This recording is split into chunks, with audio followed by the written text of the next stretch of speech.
எல்லாருக்கும் வணக்கம். இன்னைக்கு எங்கள் வீட்டில் மார்னிங் டிஃபன் என்னன்னு பார்த்தீங்கன்னா தோசையும் பிரண்டை சட்னி தான் செய்ய போகிறேன். இப்போ அந்த பிரண்டை சட்னி எப்படி செய்யுதுன்னு பார்க்கலாமா? வாங்க. இப்போ எங்கள் வீட்லேயே பிரண்டை வளருது. இப்போ நான் தான் கட் பண்ண போகிறேன்.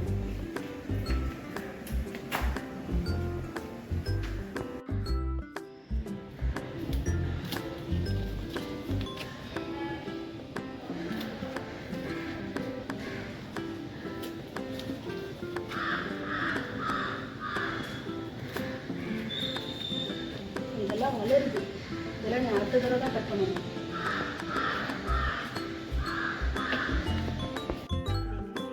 எவ்வளோ சூப்பராக இருக்குது பாருங்கள். எல்லாம் பிரண்டையாக இருக்குது பாருங்கள். இந்த பிரண்டையை கட் பண்ணிடலாம். இப்போ பிரண்டையை கட் பண்ணும்போது பார்த்தீங்கன்னா நல்லெண்ணெயை கையில் தேய்ச்சிட்டு இதை கட் பண்ணுங்க. இல்லைன்னா கை வந்து ரொம்ப அரிக்கும். நான் என்ன பண்ணுவேன்னா இந்த மாதிரி க்ளவுஸ் போட்டுக்கிட்டு தான் நான் கட் பண்ணுவேன். அப்போ உங்களுக்கு சுத்தமாகவே அரிக்காது. இது வந்து கொஞ்சம் லைட்டாக முத்தலாக இருக்க பிரண்டையை நம்ம வந்து கட் பண்ணும்போது இந்த நார் வரும். இந்த நாரை எடுத்துட்டு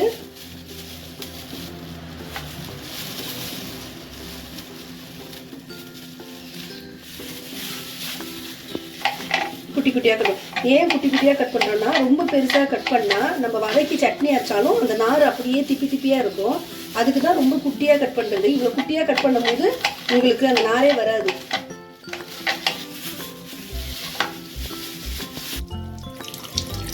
இதை லைட்டாக வாஷ் பண்ணிக்குவோம். இந்த பிரண்டை சட்னிக்கு சின்ன வெங்காயம் தான் யூஸ் பண்ணணும். ஏன்னா அதுதான் ரொம்ப நல்லது. ஸோ இப்போ 20 சின்ன வெங்காயமும் ஒரு தக்காளியும் கட் பண்ணி வச்சுருக்கேன். கடாய் வச்சுட்டேன். இப்போ எண்ணெய் ஊற்றிக்கிறேன்.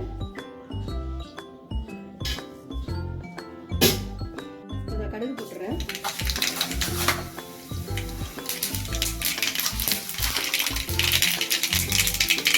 உளுந்து, கடலைப்பருப்பு, சின்ன வெங்காயத்தை சேர்த்துக்கிறேன்.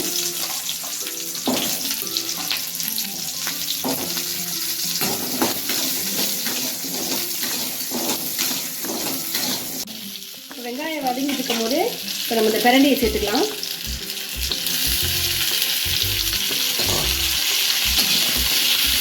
பிரண்டை நல்லா வதங்கணும். பிரண்டை சட்னி பார்த்தீங்கன்னா நம்ம வந்து எலும்புக்கு ரொம்ப நல்லது. அதாவது இடுப்பலியாக இருக்கட்டும், முட்டி வலி, இதுக்கெல்லாம் இந்த பிரண்டை சட்னி சாப்பிட்டீங்கன்னா ரொம்ப நல்லது. அதே மாதிரி இப்போ கீழே விழுந்து அடிபட்டுருச்சு, ஒரு எலும்பு ஃப்ராக்சர் ஆயிடுச்சுன்னா கூட அதுக்கு கூட டாக்டருங்க என்ன சொல்கிறாங்கன்னா பிரண்டையை தான் அதிகமாக சாப்பிட சொல்கிறாங்க. நல்லது. இது வந்து தோசை, இட்லி, சாதத்துக்கு கூட போட்டு சாப்பிடலாம். அவ்வளோ ரொம்ப சூப்பராக இருக்கும். இந்த பிரண்டை நல்லா வதங்கிடுச்சு. இப்போ இதில் வந்து நம்ம தக்காளி சேர்த்துக்கலாம். இப்போ நான் இதில் ஏன் தக்காளி சேர்க்குறேன்னா இதில் வந்து புளி சேர்க்கக்கூடாது. எப்போவுமே இந்த மருத்துவ குணம் சார்ந்த எந்த ஒரு பொருளுக்குமே புளி சேர்க்கக்கூடாது. தக்காளி தான் சேர்க்கணும். அதுக்கு தான் ஒரு தக்காளி சேர்த்துருக்கேன்.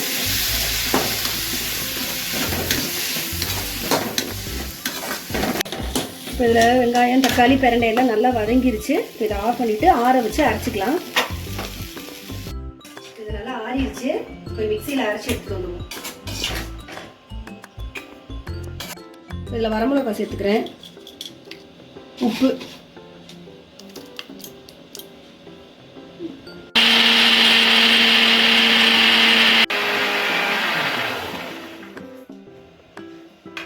அரைச்சாச்சு. இதில் நான் தனியாக எடுத்து வச்ச இந்த கடுகு, உளுந்து, கடலைப்பருப்பை சேர்த்து ஒரு ஓட்டிட்டு எடுத்துட வேண்டியதான்.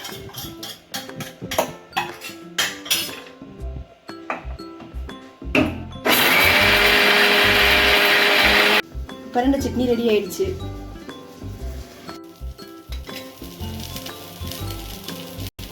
பிரண்டை சட்னி ரெடி ஆயிடுச்சு. இப்போ இதை சாப்பிட்டு பார்ப்போமா?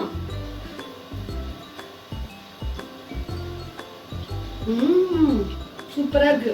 இந்த மாதிரி நீங்களும் உங்க வீட்ல ட்ரை பண்ணி பாருங்க. பிடிச்சிருந்தா லைக் பண்ணுங்க, ஷேர் பண்ணுங்க, மீண்டும் ஒரு படிக்கு சப்ஸ்கிரைப் பண்ணுங்க. நெக்ஸ்ட் வீடியோல சந்திப்போம். பை.